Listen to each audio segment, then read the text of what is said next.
Hello everyone, welcome back to my mini blog. म स्नेहा। अन्त आजको मेरो मर्निङ स्टार्ट भइसकेको छ। म चाहिँ बिहानै झाडु लाउँदैछु। त्यसपछि गएर चाहिँ मैले यहाँनिर मजाले गएर सबै किचनहरू सफा गरेँ। यहाँनिर जाली साबुन लगाएर सबै पुछेँ। त्यसपछि चाहिँ मैले यहाँनिर हामी चाहिँ पुदिना र निम्बुको यहाँनिर चिसो लेमन पानी बनाउन आँटेको। अन्त हामी चाहिँ यहाँनिर मजाले म चाहिँ निम्बु निचोर्दैछु, आँसुले पुदिना कुचन हुँदैछ। त्यसपछि यहाँनिर चिसो आइसको पानी हालेर चाहिँ हामीले रेडी बनाइसकेको छौँ। हामी चाहिँ चेस गर्दै खाँदैछौँ। एकदमै मिठो भयो गरममा चाहिँ। एन्ड देन त्यसपछि यहाँनिर मजाले धान सुकायो घाममा हो। त्यो धान सुकाएपछि मैले भित्रको फुलहरू सबै निकालेर बाहिर घाममा सुकाइदिएँ। अन्त यहाँ बाहिर फुल राख्ने चाहिँ मजाले सफा गर्दैछु। म चाहिँ यहाँनिर घोर्दै पुरा लेउहरू लागेको रहेछ। सबै फुलहरू निकालेर सफा गर्दैछु। अन्त त्यसपछि सबै फुलहरू सफा गरिसकेर पनि एक एकवटा फुल मजाले रोपेर लगेर राख्दैछु हो।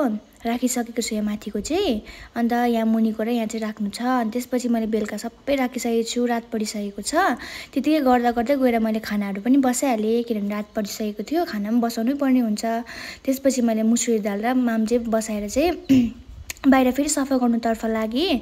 अन्त म चाहिँ यहाँनिर मजाले यहाँनिर लेउहरू सबै सफा गर्दैछु, यताको डल्लै टिप्दैछु।